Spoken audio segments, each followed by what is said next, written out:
Hello friends, James Corbett here, CorbettReport.com. I'm sure you've all heard about the Panama Papers by now, so I won't go into a great deal of elaboration about what they are or the basic background. If you do need that, well, you can flip to any mainstream source, website, newspaper, channel, what have you, and I'm sure they'll be all talking about it right now, and you'll have your fill very soon. So, suffice it to say, about a year ago, an anonymous source contacted the Süddeutsche Zeitung and submitted encrypted internal documents from Mossack Fonseca, a Panamanian law firm that sells anonymous offshore companies around the world. And these shell firms enable their owners to cover up their business dealings, no matter how shady. And this isn't just any leak, this is 2.6 terabytes of data. And just to put that in perspective, that's more than Cablegate and offshore leaks in Luxembourg and Swiss leaks combined many times over. It's a lot of data. Of course, you don't get to look at that data. This data has been provided, however, to around 400 journalists from more than 100 media organizations in over 80 countries that have taken part in a 12-month investigation tearing this data apart and reporting on it, and they've coordinated their reporting, so they're now all reporting on it at the same time. And The Guardian and the BBC and Le Monde and La Nation and all of these other papers and news outlets around the world. So we're starting to see some of that reporting spilling out. And of course, you can go to Süddeutsche Zeitung's page about this, and I'll put the link, of course, in the show notes. You can go and take a look. And probably the first story that a lot of people will see is this story about Iceland, where the Prime Minister has been under fire for his shady business dealings as a result of this, and is now facing calls to resign, although apparently the latest is that he has rejected those calls, but still obviously a developing story.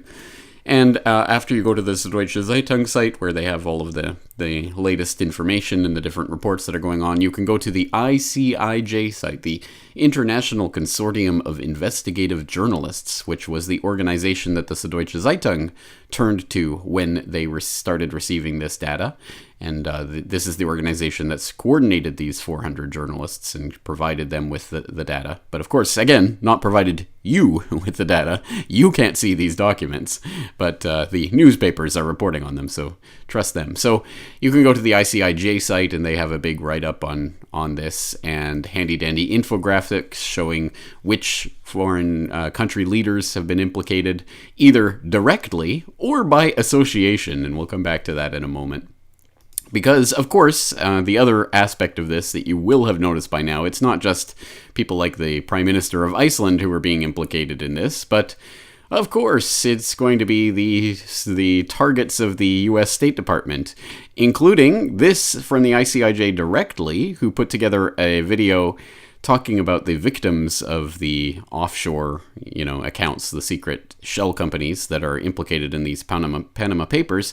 And it's, the victims include, of course, the people killed in the Syrian war. Because, well, just listen to this very curiously unproblematic telling of the Syrian war from the ICIJ. Over the past 3 years, Syria's Air Force has ranged death on more than 21,000 civilians. Their bodies ripped apart by exploding barrel bombs, missiles dropped on homes, businesses, bus stops, even hospitals. These war crimes have been well documented. Not so the part played by the shadowy world of offshore finance. Yes, so you get the idea. So basically they're saying, Assad is just insane and is just killing his own people willy-nilly for no real reason. And of course those war crimes have been well documented by the BBC and other trustworthy sources, as this infographic shows us. And they're, of course, going to go on and say, well, yes, but this is enabled because Assad is using these offshore accounts to funnel his money. Well, technically it's cousins of Syrian President Bashar Assad, Rami and Hafez Makhlouf, who have been implicated in this. And if you want more information on how they've been implicated, you can click on this and read some more about this.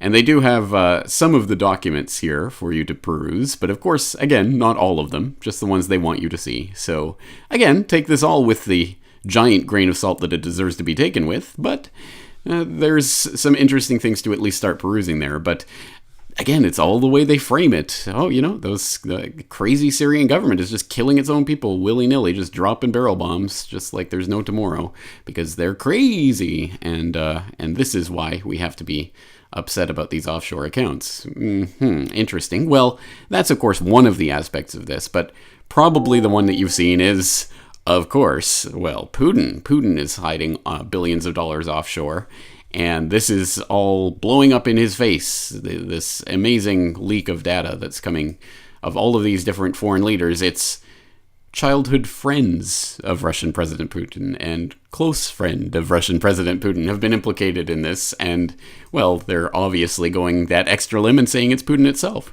And the stupidest, most ridiculous example I found of this is from The Guardian. You have to see it to believe it. It is really nothing other than spooky music combined with some third-rate infographics. Listen to that. Oh, it's the St. Petersburg House of Music. Are you afraid? Look at these dastardly terrorists. And then the James Bond music kicks in.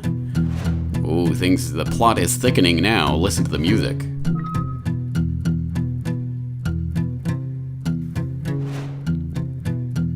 Okay, well, this is getting difficult to understand in infographic form, but at least there's the musical cues to keep us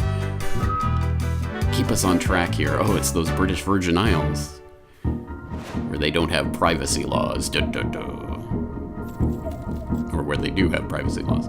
Anyway, you get the idea. It goes on and on like this, with all of these different dots being connected to show that, well, obviously then, it's Putin.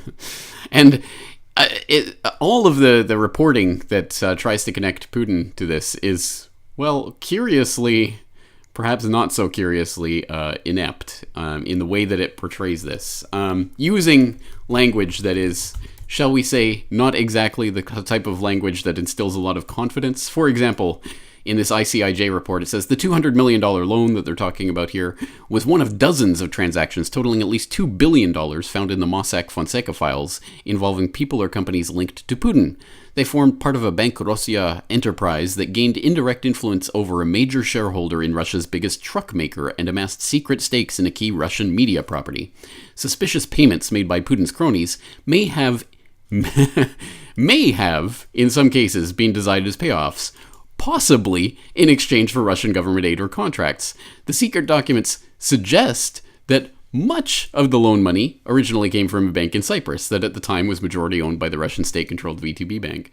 It goes on like this for some time, with all of these perhaps and may-haves and suggests and possiblys that, again, shows that there is no there, at least no smoking gun like they're trying to portray this as. So if you've smelled a bit of propaganda in the way that this is being covered, well, congratulations, I think you're right, and you don't have to go very far to dig around to see why this is happening in this way, why it seems Assad and Gaddafi and Putin and people like this are being outed as these front company using henchmen. Well, who is the ICIJ? Well, if you click on the About, you get to the page where you find out what they do and who they are and blah, blah, blah. Our supporters, recent ICIJ funders include, Open Society Foundation. Where have I heard of that before? The Ford Foundation. Waterloo. All of these wonderful foundations are supporting the work of this, and it just so happens that they're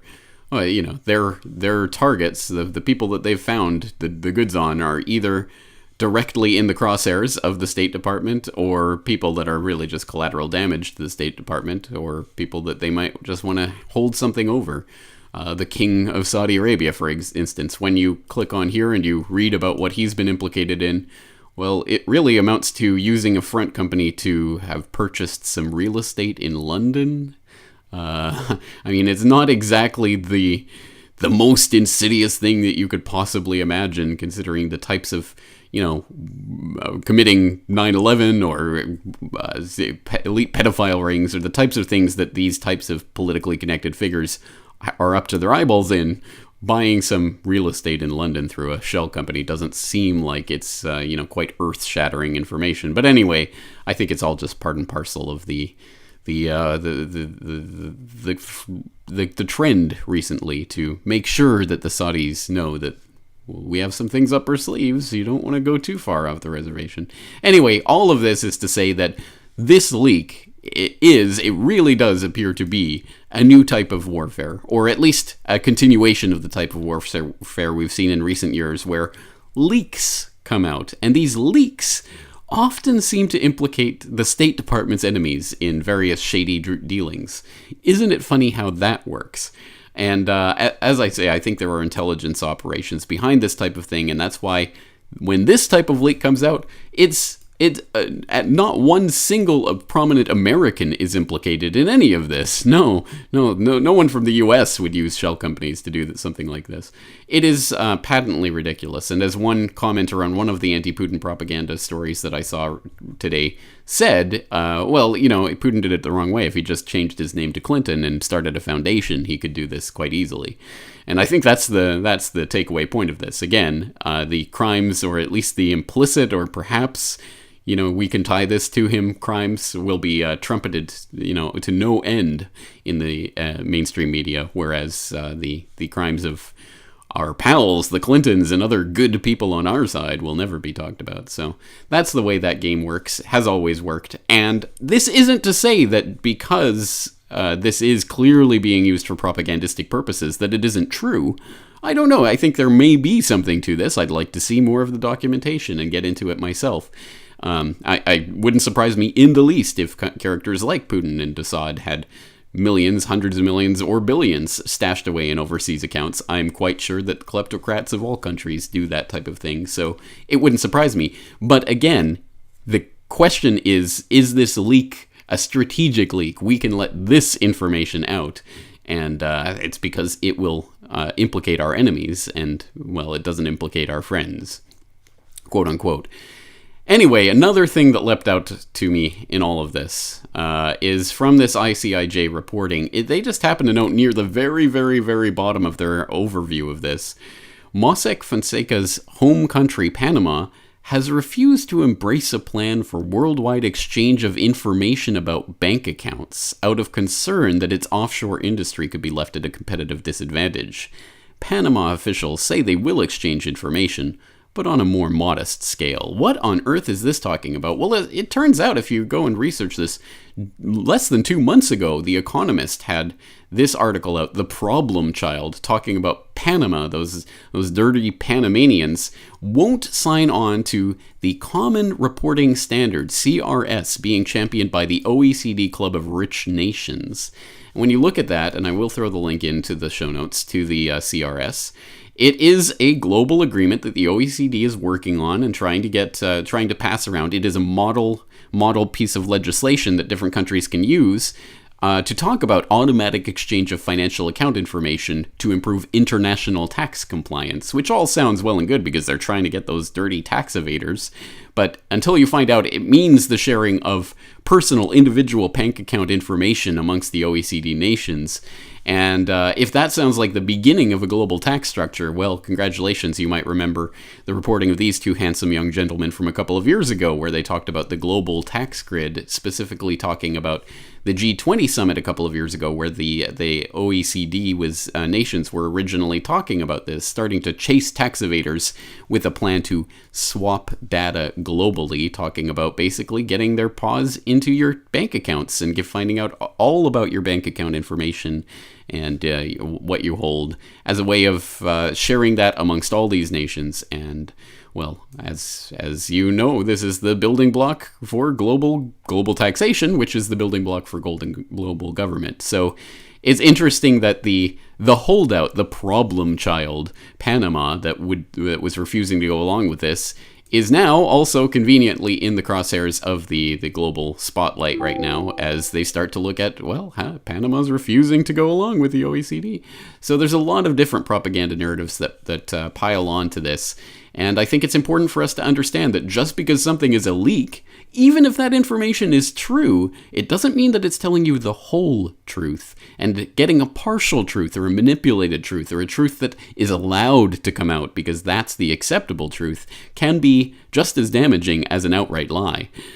Perhaps even more so. So that's the future of warfare right now. This is the new type of intelligence warfare that's being waged right now, strategic leaks. And I think perhaps the best thing that we could hope for right now is if there is a retaliation, a response in kind by Russia or Syria or whoever might have goods on people in the West, if we start to see some leaks coming out of people in the US and Britain, I would love to see the kleptocrats tearing each other down across country lines. Unfortunately, I'm not going to hold my breath and wait for that to happen, but at any rate, that's my initial take on this Panama Papers. I'd be interested to hear your take. If you guys have dug up any more nuggets on this, any interesting leads, any interesting stories you've seen, please do leave them in the comments. I'd be interested to see them. And let's keep learning our way forward. Once again, James Corbett, CorbettReport.com.